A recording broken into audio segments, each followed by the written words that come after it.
Hello friends, I am Sumitra and welcome to TET Manthan. तो discuss करेंगे आज मैथ्स पेडागोजी का एक और इम्पॉर्टेंट टॉपिक आपका। और ये टॉपिक आपको सिर्फ मैथ्स पेडागोजी में नहीं बल्कि बाकी सारे सब्जेक्ट्स में भी इक्वली हेल्प करेगा, क्योंकि हम लोग आज डिस्कस करने वाले हैं आपके जो मेथड्स होते हैं, टीचिंग मेथड्स। मेथड क्या होता है? बेसिकली एक तरीका है जिससे कि आप बच्चों को जो चीज़ पढ़ाने जा रहे हैं उसको आप इंडिविजुअल डिफरेंसेस के अकॉर्डिंग पढ़ा सकें।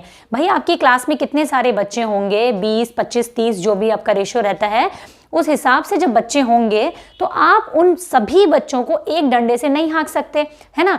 कोई बच्चा है जिसको लर्निंग बाय डूइंग करके ज़्यादा अच्छे से समझ में आता होगा, किसी बच्चे को लेक्चर मेथड बहुत अच्छे से शायद समझ में आता होगा, किसी बच्चे को इंडक्टिव तरीके से, किसी बच्चे को डिडक्टिव तरीके से ज़्यादा अच्छे से समझ में आता होगा। दैट्स वाई इन सभी इंडिविजुअल डिफरेंसेस की वजह से क्या करते हैं हम लोग, बहुत सारे मेथड्स का इस्तेमाल करते हैं और सभी मेथड्स को मिला जुला कर इस्तेमाल करते हैं। सिर्फ एक घिसा पिटा मेथड हम यूज़ नहीं करते हैं, ठीक है। तो आपके जितने भी टीचिंग है, तो मेथड का मतलब क्या हुआ, वो तरीका जिससे कि आप अपनी टीचिंग को बेहतर बना सके, बच्चों के समझने के लायक बना सके। तो वो तरीका आपका क्या होगा, सभी सब्जेक्ट्स में इक्वली काम करेगा। चाहे आप इंग्लिश पढ़ा रहे हैं, चाहे आप मैथ्स पढ़ा रहे हैं, चाहे आप हिंदी पढ़ा रहे हैं, तो इन सबको पढ़ाने की जो अप्रोच होती है वो आपकी यही होनी चाहिए, ठीक है। सभी मेथड्स को डिस्कस करेंगे। अगर आपको क्लास पसंद आए तो ज़रूर इसे शेयर करना ना भूलें। स्टार्ट करते हैं बिना लेट किए, ठीक है। तो टेट मंथन अपना चैनल है, इसको आप सब्सक्राइब कर सकते हैं और आपको सभी वीडियोज़ मिलेंगी यहाँ पर टेट एग्जाम से रिलेटेड, ठीक है। टीचिंग मेथड्स आज हम डिस्कस करेंगे, तो आज हम इसको मैथ पेडागोजी के कॉन्टेक्स्ट में, मैथ के कॉन्टेक्स्ट में डिस्कस करेंगे। तो फर्स्ट मेथड जो मैं आप लोगों के साथ डिस्कस करने वाली हूँ वो है आपका इंडक्टिव मेथड। कौन सा मेथड है? दिस इज इंडक्टिव मेथड, ठीक है। आप लोगों ने इस मेथड को इंग्लिश पेडागोजी में, हिंदी पेडागोजी में कई बार देखा होगा, ठीक है। हिंदी में इसको हम क्या कहते हैं, आगमन विधि।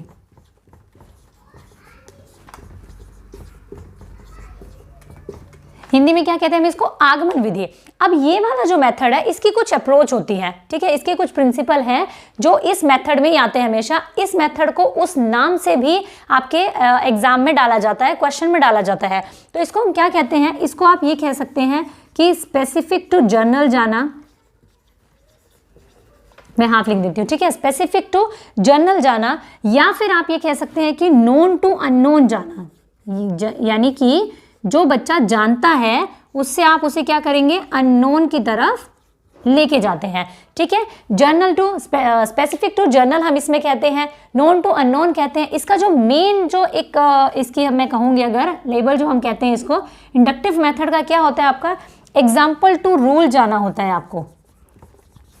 एग्जाम्पल टू रूल हम जाते हैं। मैथ्स के कॉन्टेक्स्ट में एक एग्जाम्पल से हम इसको समझेंगे और ये बहुत अच्छे से आपको समझ में आ जाएगा। आज के बाद मुझे नहीं लगता कि आपको कभी इस मेथड में कंफ्यूजन होने वाली है, ठीक है। स्पेसिफिक टू जनरल जाते हैं, नोन टू अननोन जाते हैं। इसके अलावा सिंपल टू कॉम्प्लेक्स भी आप इसको कह सकते हैं कि पहले हम सिंपल चीज़ों को लेते हैं, उसके बाद हम क्या करते हैं, कॉम्प्लेक्स की तरफ जाते हैं। नॉन टू अननोन को हम कहते हैं यानी कि ज्ञात से अज्ञात की ओर, यानी कि सिंपल टू कॉम्प्लेक्स, कठिन से सरल से कठिन की ओर, ठीक है। हिंदी के लिए आप लोग ये इसको इस तरीके से समझ सकते हैं। अब एक एग्जांपल की मदद से अगर हम इसको मैथमेटिक्स के कॉन्टेक्स्ट में समझें, इंडक्टिव मेथड अगर हम यूज़ करते हैं, सबसे पहली बात आप हमेशा याद रखिए, ये वाला जो मेथड है आपका, इसके अंदर क्या होगा, एग्जाम्पल टू हम रूल जाते हैं। यानी कि बच्चों को आप क्या करेंगे, पहले ढेर सारे एग्जाम्पल्स देंगे और फिर उसके बाद उनको रूल तक लेकर जाएंगे। डायरेक्ट उनको रूल हम नहीं बताते इस मेथड में।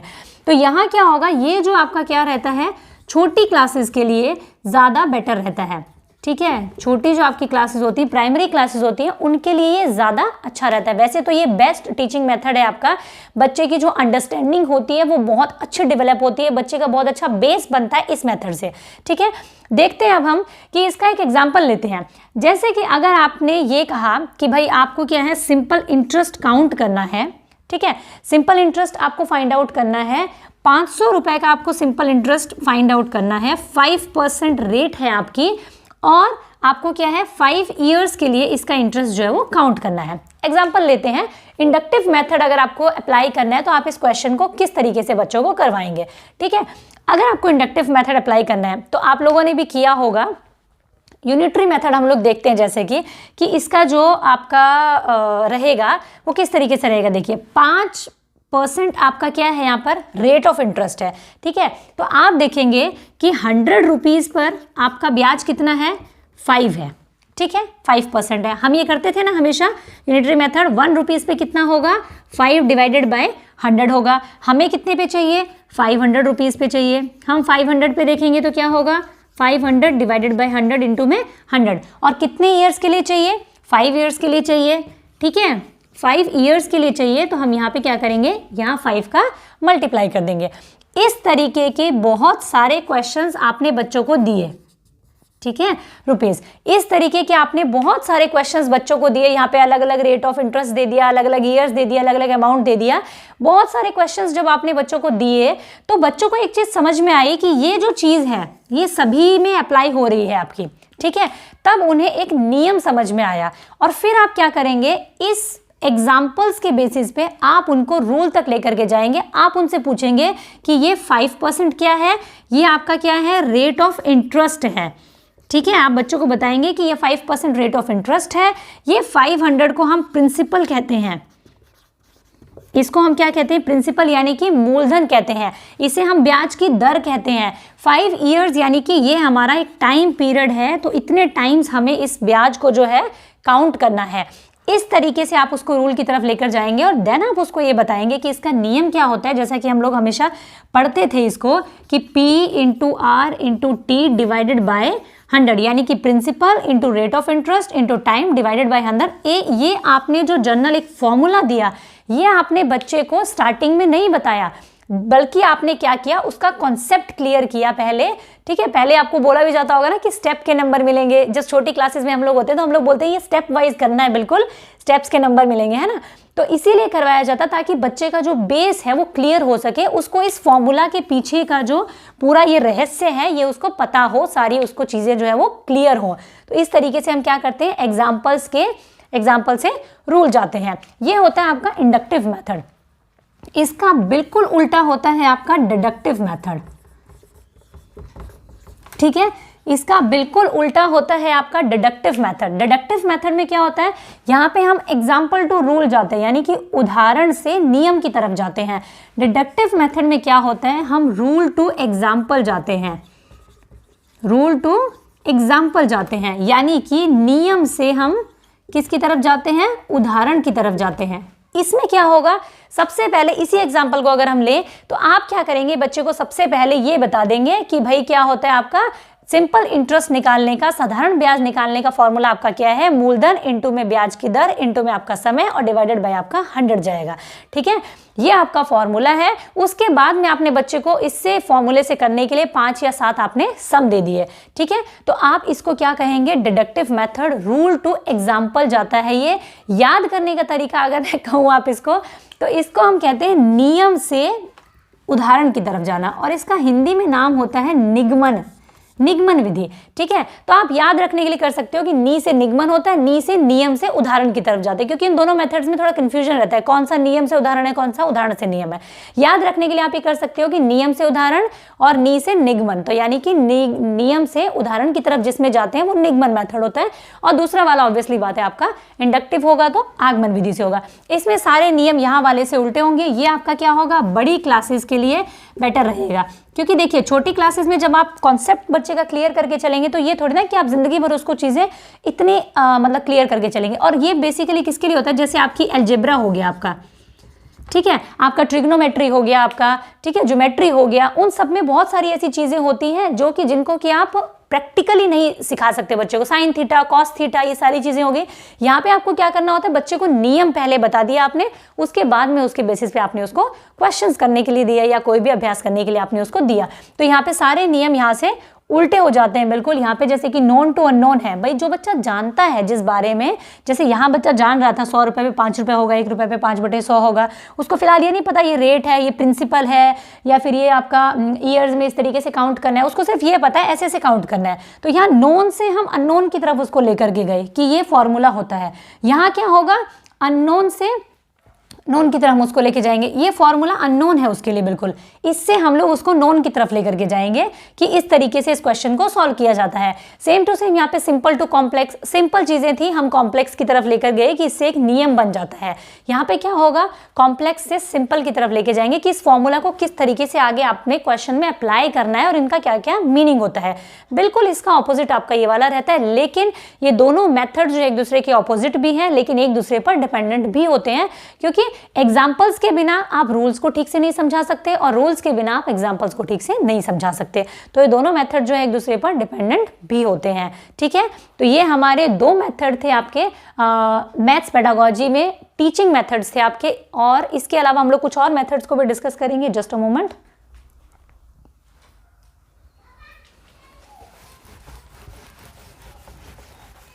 ये दो मेथड्स हैं जो आपसे सबसे ज़्यादा पूछे जाते हैं। इसके अलावा जो मेथड्स हैं वो आप ज़रूर कर लें, लेकिन उनसे क्वेश्चंस काफ़ी कम आते हैं। सबसे ज़्यादा क्वेश्चंस आपके इन्हीं दो मेथड से सबसे ज़्यादा पूछे जाते हैं।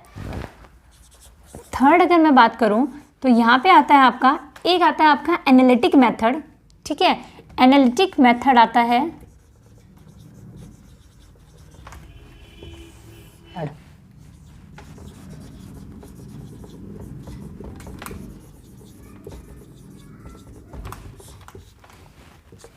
एनालिटिक मेथड और सिंथेटिक मेथड। ये दोनों मेथड भी इंडक्टिव और डिडक्टिव की तरह आपके दोनों ही क्या है, एक दूसरे के बिल्कुल ऑपोजिट मेथड है। एनालिटिक मेथड की अगर मैं बात करूं तो हिंदी में इसको हम कहते हैं विश्लेषण विधि। ठीक है, और इसको हम कहते हैं संश्लेषण विधि। ठीक है, एनालिटिक मेथड और सिंथेटिक मेथड दोनों में क्या आपका डिफरेंस है। एनालिटिक मेथड जो है आपका वो ये कहता है कि हमें चीज़ों को क्या है, तोड़ करके देखना है, यानी कि किसी चीज़ को आपको टुकड़े करके देखना है, ब्रेक डाउन करके देखना है।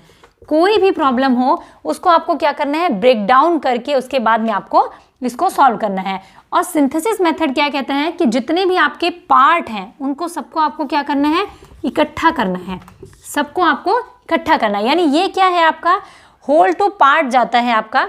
ठीक है, और ये आपका पार्ट्स टू होल जाता है। तो इसमें क्या होता है, जो बड़ी प्रॉब्लम होती है आपके सामने, कोई भी मैथ्स का सम हो या कोई भी, उसको हम क्या करते हैं, पॉइंट्स में तोड़ तोड़ करके इसको इस्तेमाल करते हैं। अब देखिए जैसे कि आप लोग सीटेट की प्रिपरेशन कर रहे हैं, आपको पता है कि सीटेट का पेपर जो है वो आपका 150 मार्क्स का आना है। ठीक है, ये आपका क्या हो गया, एक होल चीज़ है जो आपको पता है। लेकिन जैसे ही आप इसके सिलेबस में आप अंदर जा करके बहुत सारी चीज़ों को समझते हैं, तब आपको समझ में आता है कि अच्छा इसमें 30 मार्क्स की आपकी CDP आती है, अच्छा इसमें 30 मार्क्स का आपका क्या आता है, EVS आता है, फिर 30 मार्क्स का आपका हिंदी आता है, 30 मार्क्स का आपका इंग्लिश आता है। यानी कि आपने क्या किया, तोड़ करके इसका क्या किया, एनालिसिस किया कि भाई किस तरीके से इसके अंदर सिलेबस में बाकी चीज़ें पूछी जाती हैं। और इसी तरीके से जब इन सबको सम अप करके आपने ये देखा कि 150 मार्क्स का पेपर आता है और उसमें से हमें 90 मार्क्स लेने होते हैं, दैट मीन्स आपने क्या किया, चीज़ों को सम अप कर दिया और आपने क्या किया, सिंथेसिस किया।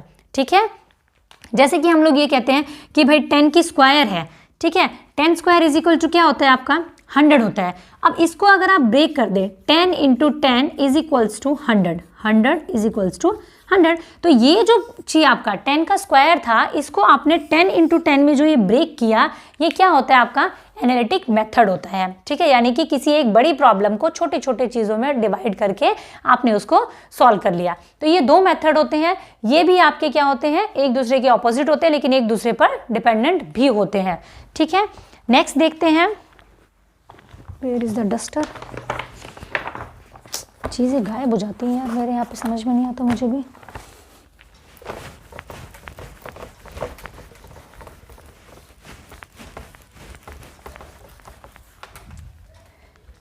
इसके अलावा 4 मेथड हम लोग कर चुके हैं। 5th की बात करें, एक होता है आपका प्लेवे मेथड, जो कि बच्चों को क्या है, सबसे ज़्यादा पसंद आता है। प्लेवे मेथड यानी कि आपने खेल खेल में चीज़ें सिखा दी उनको। बहुत सारे ऐसे आपके मैथ्स में भी आपकी बहुत सारी ऐसे कॉन्सेप्ट्स होंगे जो आप बच्चों को क्या है, खेल खेल में आप उनको सिखा सकते हैं। ठीक है, नेक्स्ट अगर हम देखें, इसमें एक और मेथड आता है आपका, उसको हम कहते हैं लेबोरेटरी मेथड। ठीक है, लेबोरेटरी मेथड में क्या होता है, बेसिकली लेबोरेटरी मेथड में आपको लैब में ले जा करके सिखाया जाता है। अब आपने देखा होगा, अच्छा आपने जो ये ट्रायंगल वाला एक वो सुना होगा कि जो ट्रायंगल होता है उसके सभी कोणों का योग जो होता है वो क्या होता है, 180 डिग्री होता है। अब बच्चों को आप लैब में ले जाएं और उनको ये कहें कि एक आपने उनको दे दिया, एक थर्माकोल दे दिया, उसमें से आपने कहा कि इन ट्रायंगल्स काटो, आप इसमें से कुछ ट्रायंगल्स को काट के अलग कर लो और फिर उन ट्रायंगल्स के सभी कोणों को आप जो है मापिए कि कितना कितना होता है उसमें। ठीक है, बच्चे क्या करेंगे, ट्रायंगल्स को काटेंगे, तो एक एक्टिविटी में इन्वॉल्व होंगे बच्चे, एक एक्टिव एक्सप्लोरर की तरह, एक एक्टिव पार्टिसिपेट की तरह वो लोग क्या करेंगे, इसमें सीखते हैं। तो लेबोरेटरी मेथड क्या होता है, जो भी चीज़ें आप क्लासरूम में सिखाते हैं कई बार आप उनको लैब में ले जा करके आप बच्चों से प्रैक्टिकली उन चीज़ों को करवा के देख सकते हैं। ये एक बहुत ही अच्छा मेथड होता है जिससे कि बच्चे क्या होंगे, इन्वॉल्व होंगे आपके साथ में। इसके अलावा आता है आपका एक प्रोजेक्ट मेथड। ये मेथड कुछ मतलब बहुत कम पूछे जाते हैं, इसीलिए मैं इनको आपको फटाफट से बता रही हूँ। प्रोजेक्ट मेथड में क्या होता है, आप बच्चे को किसी भी तरीके का कोई प्रोजेक्ट दे सकते हैं, यानी कि ग्रुप कोलैबोरेटिव जो लर्निंग वाइगोत्स्की कहते हैं, उसको आपको क्या करने के लिए, प्रमोट करने के लिए आप कोई प्रोजेक्ट दे सकते हैं उनको, मैथ से रिलेटेड दे सकते हैं या किसी भी सब्जेक्ट में भी आप कोई प्रोजेक्ट दे सकते हैं उनको। ठीक है, मैथ से रिलेटेड अगर देना है आपको तो कुछ डेटा कलेक्शन का दे दीजिए आप, या मतलब भाई किसी भी तरीके का प्रोजेक्ट दे दीजिए कि भाई इस साल हमारे यहाँ की पॉपुलेशन इतनी है तो आप लोग कैलकुलेट करो, डेटा निकालो कि भाई पिछले 10 साल की कितनी थी या फिर अगले 2 सालों में कितनी होने के चांसेस हैं, किस तरीके से मतलब बढ़ रही है। तो ये आपको क्या है, प्रोजेक्ट आप बच्चों को दे सकते हैं करने के लिए। इसके अलावा अगर मैं बात करूं, इंडक्टिव डिडक्टिव हो गया हमारा, एक होता है ह्यूरिस्टिक मेथड।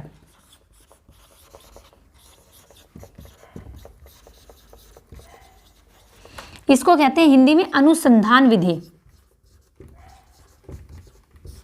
ठीक है, ह्यूरिस्टिक मेथड में बेसिकली क्या होता है, ह्यूरिस्टिक मेथड जो है आपका वो खुद से खोज करना। ह्यूरिस्टिक का मतलब ही ये होता है कि मैं खुद से खोज कर करके कुछ चीजें निकालूं।